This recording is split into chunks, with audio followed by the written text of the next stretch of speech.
Ben, bonjour. Solidarité, c'est le mot qui m'est venu naturellement à l'esprit en ce jour de 1er mai. Bon, c'est la fête des travailleurs et ce mot prend une saveur particulière aujourd'hui. Alors, parler ainsi, c'est insister sur le fait que nous sommes tous interdépendants, que nous ne pouvons pas nous passer les uns des autres. Alors, je me suis demandé qu'est-ce que le christianisme disait de ça, comment le christianisme voyait nos relations interpersonnelles. En fait, le christianisme est plutôt considéré comme le courant qui a donné de la place à la personne. Hein, déjà chez Saint Paul, mais Saint Augustin aussi a beaucoup insisté sur la personne qui devient une réalité. Contrairement à la plupart des autres religions et les traditions précédentes qui insistent davantage sur le groupe, hein, chaque individu en fait est avant tout membre d'un groupe et non pas n'existe pas par lui-même. Donc le christianisme appelle quant à lui au choix personnel. Enfin, chacun est invité à adhérer personnellement à Jésus. C'est de notre propre initiative que nous disons, que nous répondons à l'appel de Jésus. Il n'est plus question de peuple choisi, hein, c'est pas, on ne fait pas partie d'un peuple choisi, hein, il n'est pas question de communauté ethnique, de pays particulier, de statut social, de sexe, de langue. Hein. Non, chacun doit répondre pour lui-même et par lui-même, en son nom propre. Peu importe nos origines, notre famille, n'avons pas à payer pour les autres, hein, ni nous laisser influencer par quiconque. L'appel de Jésus à le suivre est adressé toujours à des personnes. Et, et personne ne peut répondre à notre place à ce moment-là. C'est moi qui dois dire oui ou non. Alors, cette conception a beaucoup bouleversé les mentalités, semble-t-il. Hein. C'est-à-dire que cette manière de mettre l'accent sur la personne, sur la responsabilité individuelle, libère chacun de bien des contraintes. Elle invite chacun à user de sa liberté. Elle est cependant dangereuse, je trouve, dans la mesure où chaque individu perd la protection du groupe, ou du moins risque de la perdre. On risque de se retrouver isolé. Bon, le libéralisme, en prenant la liberté de chacun, invite bien sûr à l'initiative personnelle, mais le danger, c'est que ça soit aussi une manière de fragiliser celui qui peut d'autant plus facilement subir l'exploitation qu'il est seul face aux puissants. Quand on est tout seul, c'est beaucoup plus difficile que quand on est un groupe constitué. Alors, bon, c'est pour ça que je trouve que l'importance de l'autre insistance que l'on retrouve dans l'Évangile, on le retrouve dans l'Évangile d'aujourd'hui. C'est pour ça que j'ai fait le lien aussi avec l'Évangile d'aujourd'hui. Nous ne sommes pas isolés, dit Saint Jean dans ce chapitre 6. Nous sommes, nous venons d'ailleurs. La vie, nous ne la créons pas, c'est pas nous qui nous la donnons, mais nous la recevons. Alors ce correctif à la liberté est fondamental. C'est-à-dire que difficile de revendiquer l'autosuffisance si je ne suis rien sans les autres. Rien sans les autres, sans l'amour de Dieu qui m'amène à l'existence.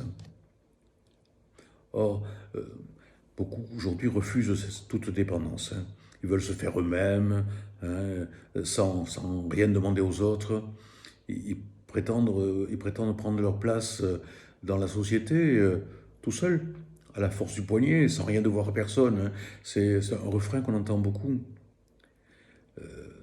La liberté, pour beaucoup, consiste à ne faire que ce que je veux, en ayant toute obligation, qui nous relierait à un entourage, à d'autres personnes.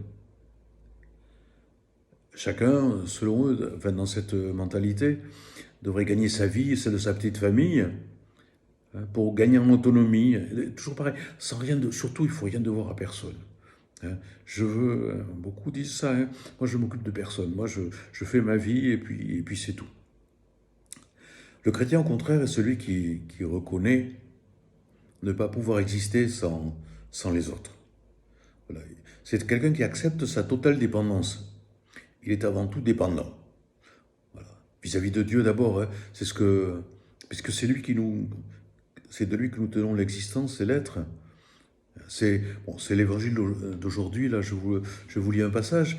De même que le Père qui est vivant m'a envoyé, et que moi je vis par le Père, de même celui qui me mange, lui aussi vivra par moi. Donc Dieu, créateur, il est vivant, c'est lui le vivant, c'est lui la source de toute vie. Et puis, il ne nous a pas lancé dans l'existence une fois pour toutes en nous disant après, bon, ben, hein, je vous abandonne, débrouillez-vous. Il ne nous a pas laissé à notre sort. Il nous maintient en vie par son amour, au jour le jour. Donc notre dépendance à son égard est permanente. On ne peut pas dire, non, enfin un chrétien, hein, on ne peut pas dire, non, je peux vivre sans Dieu. Non, hein, la présence de Dieu est toujours là et je suis toujours en train de... Enfin, toujours en dépendance par rapport à lui. C'est lui ma source et je suis branché à cette source sans pouvoir m'en sortir. Et Jésus affirme de son côté, il dit aussi, je ne vis pas de moi-même. Hein, il dit que moi je vis par le Père. Hein, il vit par le Père. Il ne revendique pas l'autonomie, mais au contraire, hein, il dit je vis par le Père. Et ensuite, il nous propose de partager sa vie en communion à son corps, à son sang. Donc oui, c'est un enclenchement de dépendance.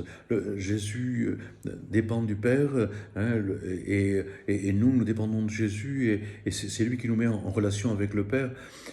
Voilà, c'est une façon très forte d'exprimer notre solidarité avec lui, et par lui avec le Père. C'est un attachement constitutif. C'est ça qui nous constitue comme personne. Alors notre orgueil en prend un coup, hein, si nous prétendons ne pas avoir besoin de Dieu. Donc je répète, mais le chrétien, c'est celui qui assume pleinement cette dépendance. D'ailleurs, la plupart de ceux qui refusent Dieu le refusent parce qu'ils veulent être autonomes. Hein. Ils pensent que leur liberté n'est pas compatible avec le fait que je dépends d'une source qui m'est extérieure. Bon, ils en ont tout à fait le droit, hein. On peut donc refuser Dieu et puis dire je me fais par moi-même. Hein. Mais alors, par contre, ce qui est particulièrement stupide, c'est de refuser la solidarité qui nous relie aux autres hommes. Et même avec la nature, dire je n'ai pas besoin des autres, c'est aberrant, quoi. Hein. Ou dire je suis en dehors de la nature, je n'existe que par moi-même. Ben, c'est des choses vraiment stupides, quoi. Bon, se croire autosuffisant, croire qu'il est possible de ne rien devoir aux autres, ça ne veut rien dire, quoi. Bon, c'est vrai que la société actuelle cherche à nous isoler en favorisant l'individualisme, en faisant croire qu'il serait possible de se passer des autres, de vivre selon nos envies, comme ça, sans tenir compte d'autre chose. Mais c'est vrai aussi que beaucoup, du coup, se sentent perdus, isolés, fragilisés. Quand un problème surgit dans leur existence, ils ne savent plus vers qui se tourner pour obtenir de l'aide. Alors, ce texte d'évangile me semble essentiel, avec cette conviction que nous dépendons fondamentalement les uns des autres. Alors, ce n'est pas un choix, hein, c'est une réalité. C'est une réalité qu'on ne peut pas écarter. On peut faire semblant que c'est peut-être pas vrai. Hein, on peut faire semblant de ne pas y croire. Mais je crois au contraire qu'il est bon de reconnaître cette dépendance pour en vivre. Voilà.